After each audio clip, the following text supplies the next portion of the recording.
Assalamualaikum warahmatullahi wabarakatuh. Perkenalkan, saya Putri Nadia Isnaini, NIM C1B021193, kelas ruang 3 manajemen.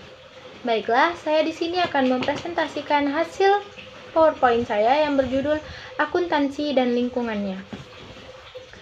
Saya di sini akan membahas tentang akuntansi terlebih dahulu. Akuntansi yang berarti menghitung secara garis besar. Akuntansi adalah suatu proses yang diawali dengan mencatat, mengelompokkan, mengolah, menyajikan data, serta mencatat transaksi yang berhubungan dengan keuangan, sehingga informasi tersebut dapat digunakan oleh seseorang yang ahli bidangnya dan menjadi bahan untuk mengambil suatu keputusan. Seorang praktisi yang ahli dalam bidang ini disebut dengan akuntan. Selanjutnya adalah karakter dan jenis perusahaan. Secara umum, perusahaan dapat diartikan sebagai sebuah organisasi yang beroperasi untuk tujuan menciptakan keuntungan atau profit dengan cara menjual produk, barang atau jasa kepada para pelanggannya. Nah, ditinjau dari karakteristik bentuk organisasinya, perusahaan dibedakan menjadi dua, yaitu perusahaan perorangan dan perusahaan persekutuan. Perusahaan perorangan adalah perusahaan yang dimiliki oleh satu orang, sehingga apabila perusahaan memperoleh keuntungan atau kerugian, maka seluruh keuntungan akan dinikmati sendiri dan seluruh kerugian akan ditanggung oleh si pemilik tunggal. Dan yang kedua adalah persekutuan. Perusahaan ini dimiliki oleh dua orang atau lebih yang dibentuk atas dasar kepercayaan dalam partnership.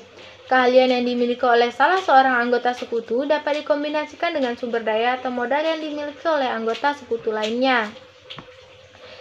Nah, jika ditinjau dari jenis usahanya, perusahaan dibedakan menjadi tiga, yaitu perusahaan manufaktur, perusahaan dagang, dan perusahaan jasa.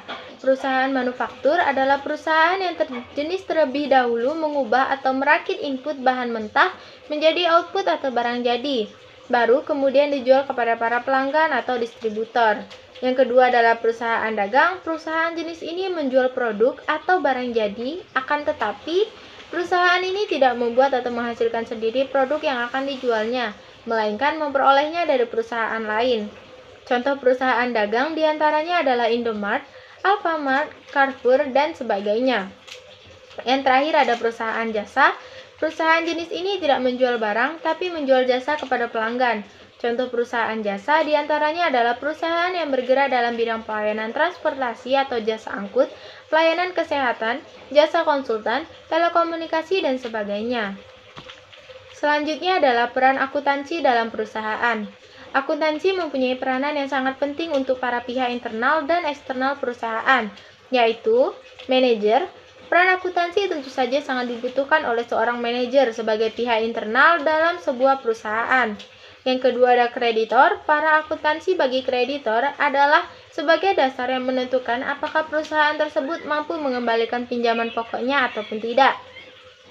Yang ketiga ada lembaga keuangan.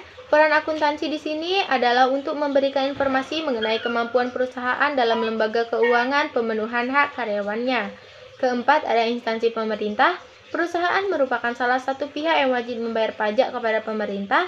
Untuk itu, perusahaan juga memerlukan informasi keuangan dari akuntan sebagai dasar penentuan tarif pajak yang berlaku untuk perusahaan. Dan yang terakhir adalah organisasi nirlaba. Meskipun orientasinya utamanya bukan untuk memperoleh profit, organisasi nirlaba juga membutuhkan peran akuntansi.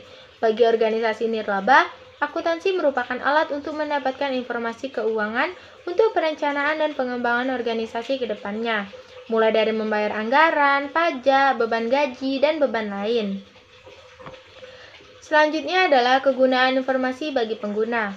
Informasi akuntansi sangat membantu para pemilik perusahaan untuk mengambil keputusan, apakah ia akan tetap menanamkan modalnya, atau menambah modal, atau bahkan mengurangi, atau justru menarik modal yang telah ditanamkan dalam perusahaan.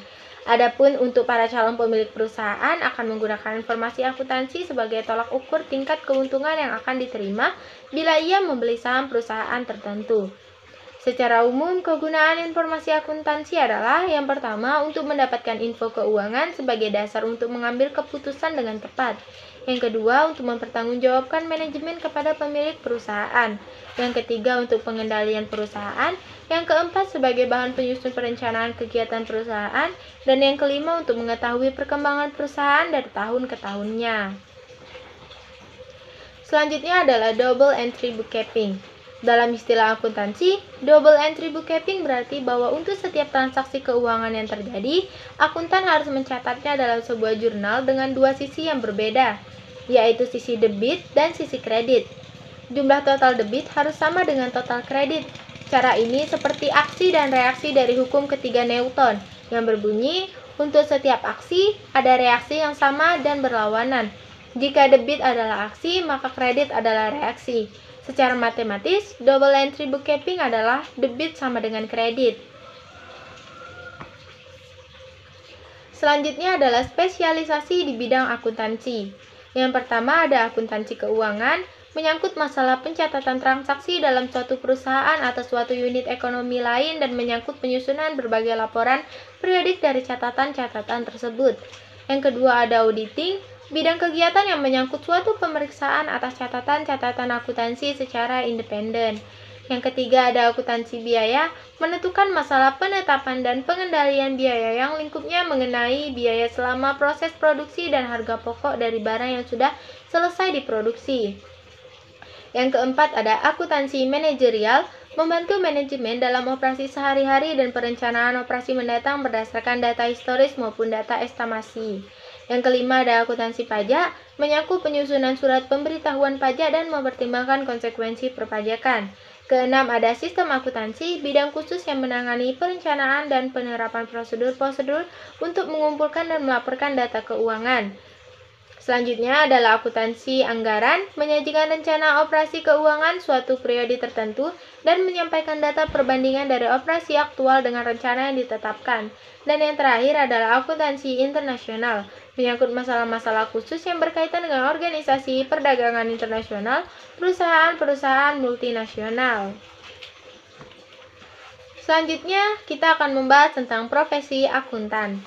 Profesi akuntan ada beberapa, dan yang pertama adalah akuntan publik, lebih dikenal sebagai akuntan eksternal. Profesi ini bekerja secara independen dalam memberikan jasa-jasanya karena bersifat independen. Akuntan publik biasanya memiliki kantor akuntannya sendiri dan menawarkan jasanya kepada masyarakat umum. Yang kedua ada akuntan pemerintah. Seperti namanya, sudah seorang akuntan pemerintah bekerja di lembaga-lembaga pemerintahan, yaitu lembaga badan pemerintahan, pemeriksaan keuangan, dan badan pengawasan keuangan dan pembangunan. Yang ketiga ada akuntan pendidik. Akuntan yang bertugas dalam bidang pendidikan akuntansi, melakukan penelitian dan pengembangan akuntansi, mengajar dan menyusun kurikulum pendidikan akuntansi di sebuah perguruan tinggi. Keempat ada akuntan internal.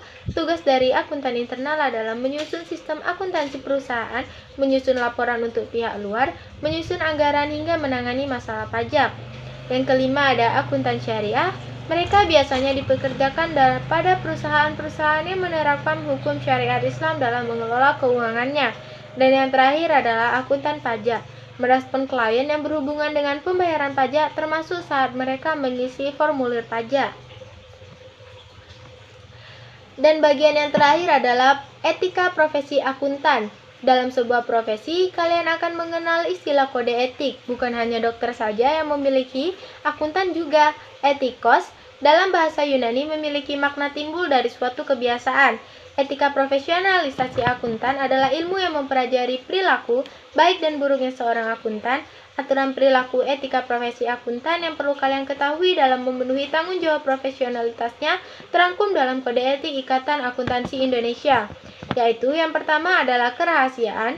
Menghormati kerahasiaan informasi yang diperoleh saat kalian melakukan tugas profesional adalah kewajiban akuntan, kecuali bila ada hak atau kewajiban profesional atau hukum yang mengharuskan kalian untuk mengungkapnya.